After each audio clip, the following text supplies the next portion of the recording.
his leadership in this game, given that the guys to the side of him and the guys to the front of him are young players? They're going to feed off of him, you know, and what he does is, you know, all he's going to ever do is go 110% after the ball, and he's going to get guys lined up, and he's going to enjoy the game. That's AJ, you know, and it's important that he's out there because, yeah, you're right, the Dylan Bates of the world, the Berries of the world, the TKs, and all these young guys that are 18 years old, they're looking for him, you know, looking for his leadership, and especially his, you know, just his knowledge of the game and then just his intensity in the way he approaches it. What type of problems does a mobile quarterback like Chucky Keaton provide for the linebackers? Very difficult to you know, contain guys like that. You make it really difficult to turn your back on them. They change the way you play, and people want to play vision coverages, you know, and you want to stare at him. But the thing about him is he can throw the ball as good as anybody. And he throws the ball in tight spaces, and if you give him space to throw to, he can get it in there. So that's the thing we had when I was at other schools before. You got those guys that they can complete the passes. You know, not only are he's a good passer, he's a good runner. So he gives you he's two-dimensional. I mean, and he's a really good player, experienced. He got experienced wide receivers. He got a good running back.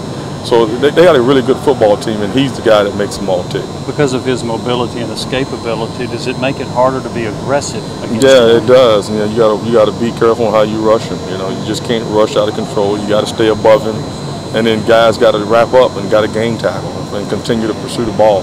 And our things, we got to constantly communicate, and guys got to know where he's at. But in the same time, you can't, you know, on the back end, guys can't leave their receivers. That's the worst thing that you can do is get mesmerized with him, stare at him, and leave guys wide open. When you handle a guy like that, does it make sense to put a spy on him and watch him, or when he's so fast, does it even matter if you put a spy on him? The thing about when you use a spy on him, you know, you've only got 3 men rushing him, and for a guy like him, he throws it as good as anybody. So you need another rusher. He creates a lot of different dimensions for you, a lot of different problems as far as him throwing the football. He can throw it. He's just not a mobile quarterback. He's as good a thrower that we'll see throughout our conference, and he got some confident wide receivers. His team clicks on him; they thrive off of him. So, for us, you know, he's gonna make some plays on us. We know that. We just got to make sure we can contain him in the pocket. Make sure we don't give up any explosive plays. Thanks, Coach. How you doing? How you doing? Can you talk for just a second about Jalen Reeves-Maybin and the kind of offseason he's had and what you expect to see from him going into the season? He's a total different player than he was from last season. You know, last year he was ex-DB. That had moved over to the linebacker position, so it was very new to him. He knew when you're in the meeting room where to line up, but then when he got up on the field, it was kind of too fast for him. But now, him and AJ, again, they're probably our best 2 linebackers out there as far as the communication, getting guys lined up.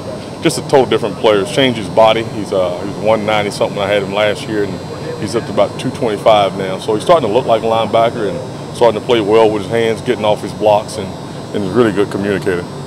Can you talk about how beneficial it is for him to have a year playing behind AJ and just watching Kurt on the practice field and how they lead? Well, you know, he was behind Sat from last year, but it was great. You know, right now he's lined up right beside AJ, and so he knows, you know, the importance of how to communicate, where to line up, and again, he watches tape now and say, okay, well, these guys are lined up wrong. He can actually talk the game now and understand how people are attacking. He knows route concepts as far as his techniques in every play. So, you know, he's still a work in progress, but I'm pleased on where he's at right now. Chris Weathered, how's he came in just in August? How's he progressed? He gives us something that's a little bit different. He's probably a really sleek pass rusher, really good in that. He's a long, tall, athletic kid, plays well in space. Game is still new to him. He's so far behind because he didn't come here in the summertime. So we only had him for about a month now when you really think about it. So, you know, as far as his progress, he's got a lot of work to do. So we got a couple of packages for him so he can get in the game, especially on special teams and certain downs on first, second, third downs. We got a package for him as well. Tell me, how much steps, or I guess how much progress has Reeves-Maybin made since you got him at linebacker? No, I was just saying he's a total different player. He's bigger now. You know, he's 225, 230 pounds.